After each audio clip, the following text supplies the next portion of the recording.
يمثل البرلمان اليمني ساحة المعركة المقبلة بين الشرعية والقوى الانقلابية، وتسعى الشرعية لاستكمال مؤسساتها الدستورية وإخراج ما تبقى في صنعاء، حيث يقبع الانقلابيون.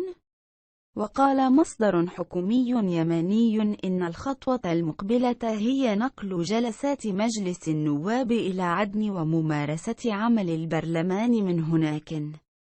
وسيعقد البرلمان أولى جلساته في عدن منتصف آب أغسطس المقبل، بحسب المصدر الذي أشار إلى أن الحكومة اليمنية ضمنت حضور 138 عضواً، وهو العدد المطلوب لعقد الجلسة واكتمال النصاب.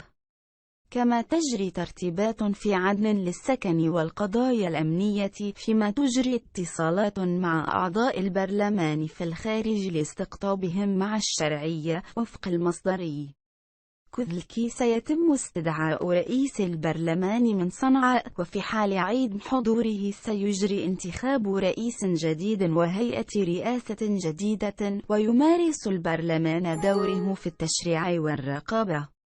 وقد دفعت هذه التطورات المخلوع صالح إلى محاولات إفشال هذا التحرك، فدعا النواب من حزبة المتواجدين في الخارج للعودة وهددهم بسحب الثقة منهم.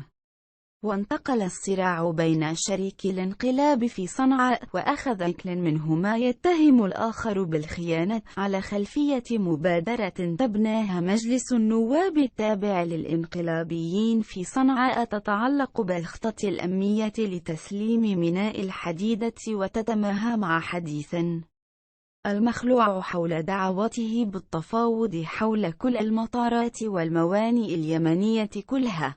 وانفجرت الخلافات وتبادل الاتهامات بين طرف الانقلاب حيال زلكي، وأخذ كل منهما يتهم الآخر بالفساد وارتكاب الخيانة العظمى.